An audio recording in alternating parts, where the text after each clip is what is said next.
hold you high and rest you on my shoulders.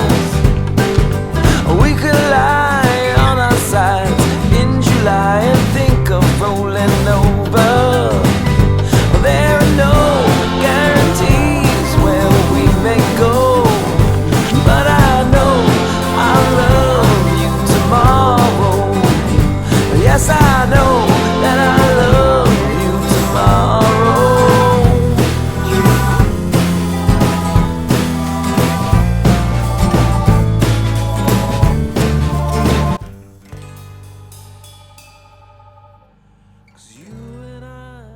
We don't mind when it's dark outside. We let ourselves unwind so we can dream again. 'Cause you and me, we don't seem to care at all. We're perfectly content to be wandering in a world. Hello everybody, I hope that you are having a nice time. You are enjoying, and maybe you don't know this, but you are now assigned to stay at your home, and you're an artist, so that makes you an artist in residence. We're all artists in residence now, which is a special thing that artists sometimes get to do. They get to go to Europe and stay at a palazzo and teach art in Italy or something like that. That's called an artist in residence. And you are now all artists in residence. So isn't that exciting that you get to be in lovely, beautiful Fresno or Clovis, or maybe up in the foothills? I think we have some people from there. That you are now an artist in residence. Don't forget, about 3 million people travel through here to get to someplace else, like Yosemite. Well, anyway, as you know, art classes simply must continue on, and we're going to have a little bit of lecture. I plan on sending you some wonderful TED Talks and asking for you to do some self-directed drawing. That's what artists do. I know that you're not all here to be artists. You're taking the class and it's part of your enrichment. But it's still that it's good to know what motivates artists. So the big question that we're going to have for right now, because this happens when there is perceived to be this great calamity. I mean, some people are deciding that this is your 9/11 moment, that we have the whole nation. In fact, almost all over the world, people are being asked to stay at home because of a pandemic of this coronavirus. And there have been, of course, plagues all through history, and it can be unnerving. And when things are unnerving and it's shared by culture, people frequently turn to artists to give sense of what is happening. So this is unfortunate circumstances that they are. This gives us an opportunity to think about what it means to be an artist.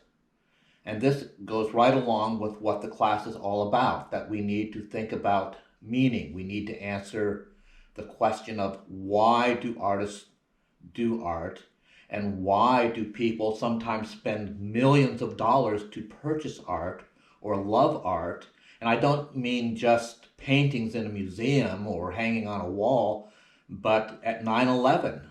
I don't know if y'all remember that, but the whole nation was mourning at the collapse of the Twin Towers in New York, and it felt like our whole world had changed. Well, who did we turn to? Well, we did turn to a bunch of pastors, and they spoke. But the ones that really spoke the heart of the nation were the musicians. The musicians came together and sang our sorrows. And it's so much like something that goes back to ancient Israel, when they were taken into captivity and they were mourning the loss of their nation, mourning the loss of their relationship with God, or so they feared. And they turned to the musicians, to the artists, to sing the sorrow of their hearts.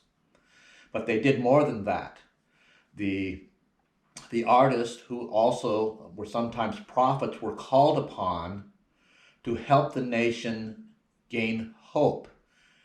And they do this by helping the general population imagine a better future, imagine being restored, imagine being with one another.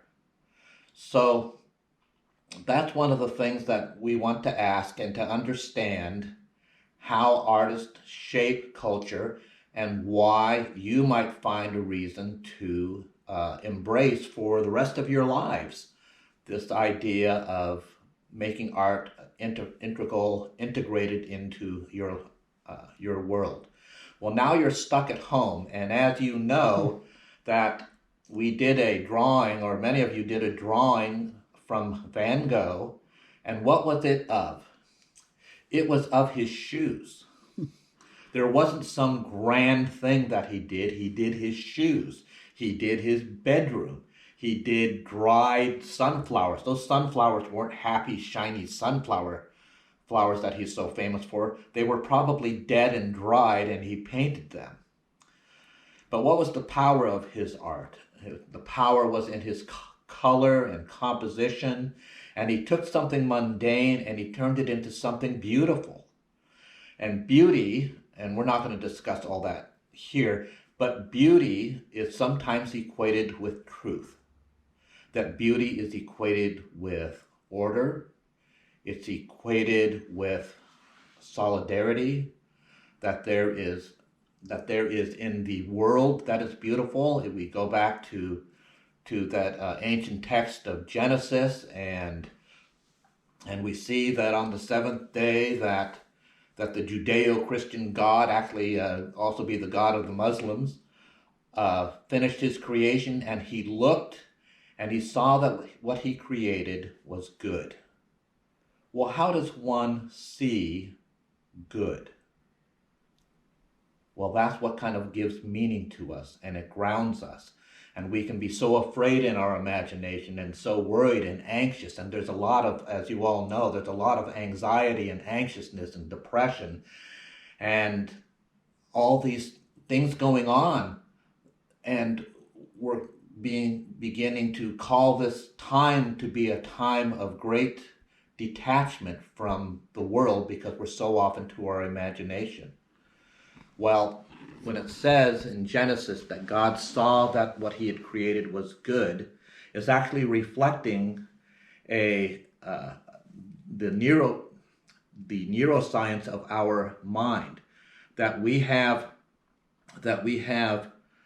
neurons and chemicals in our body that actually create a connection through our eyes, through beauty and order, that reflects back to us, and it doesn't even have words.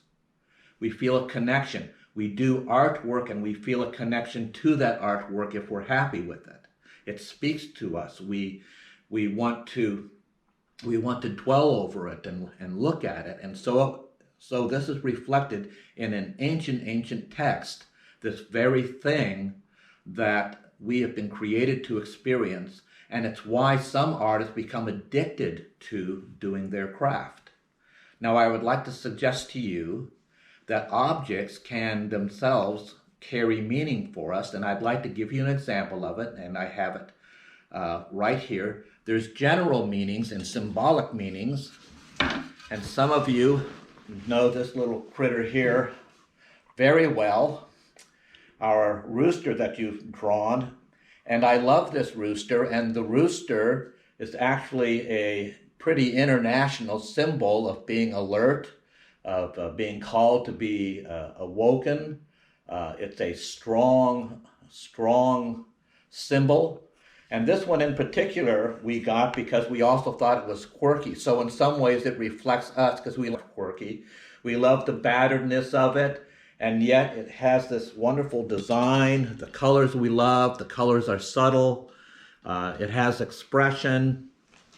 And just about everything that we have in this room that I'm sitting in, and all this artwork that's around us, has meaning. There's stories behind it.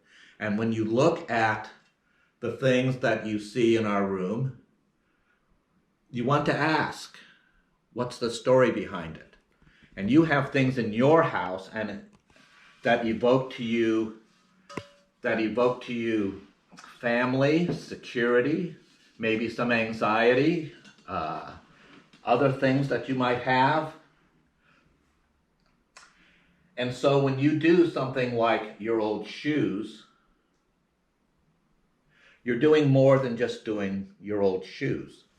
You're doing something about you, and you're reflecting who you are and your relationship with your family, with the culture at large.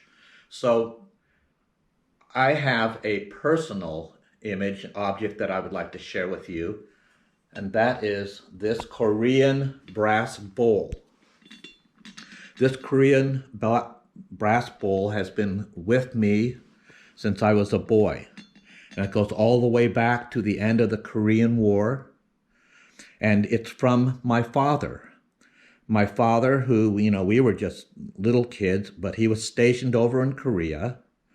And he came across a family that was so poor, a Korean family that was so poor from the war, that they were desperate to find some milk for their baby.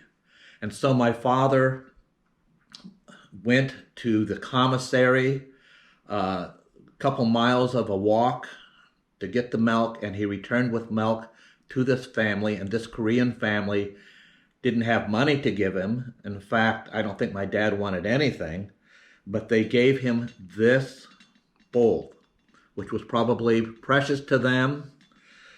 And now it's precious to us and to our family and to our children because it bears a story. You have things in your home that bear a story. One of the ways that we own something is to draw it. We want to draw our pet. We want to draw our mom and dad. We want to draw superheroes because we like superheroes or sports figures. It's a way for us to possess our world around us so deeply inside us that it becomes part of us. And that's one of the reasons why people love art. They want the story as much as they want the image. All the time when I was doing showing of some of my large paintings, people would first ask, Mark, what does this painting mean? So they wanted my story about the painting. And so I would tell them about it. And then they would look at me and they would say, well, Mark, this is what this painting means to me. And we would get to share our stories. And art is such that someone can see something fairly different on their own, and the artwork becomes part of them as much as it is part of you, the artist. And that's what people love. They love the connection to you as a person. They love the connection to the artwork from themselves.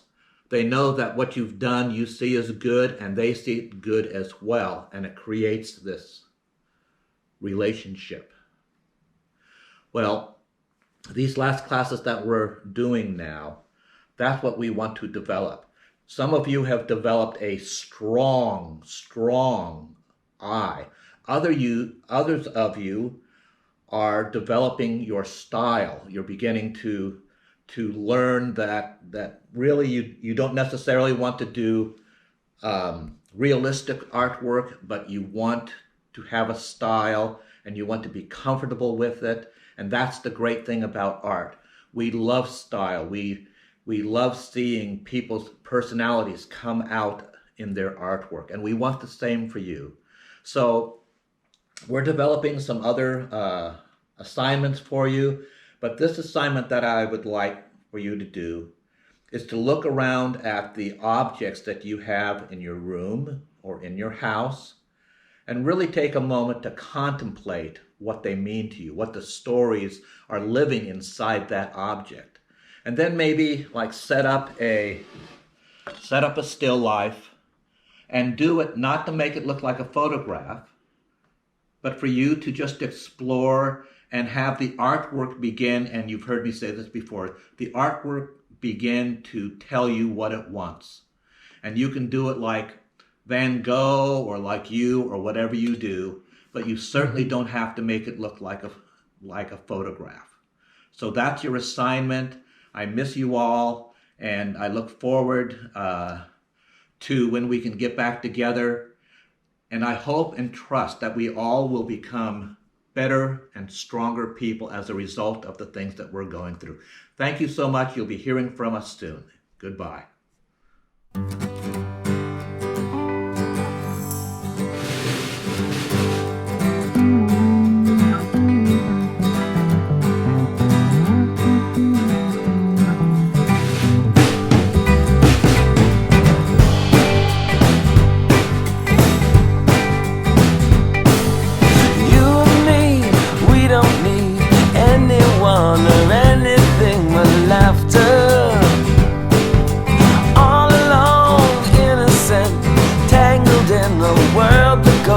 Faster. Well, there are no guarantees where we may go, but I know I love you tomorrow. Yes, I know that I love you tomorrow.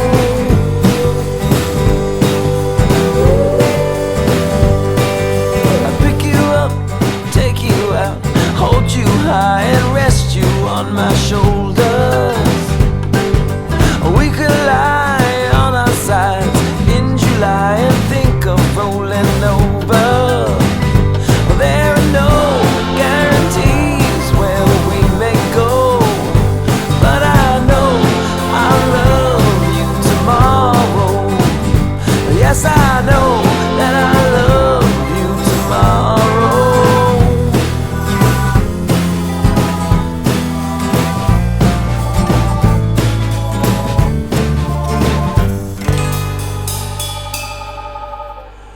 You and I, we don't mind when it's dark outside. We let ourselves unwind so we can dream again. 'Cause you and me, we don't seem to care at all. We're perfectly content to be wandering in a world that we believe. And if all of our perfect dreams come crashing down eventually, it's alright, it's alright. 'Cause there are no guarantees where we may go, but I know that I love you tomorrow. Yes, I know that I love you tomorrow. I know I love you tomorrow.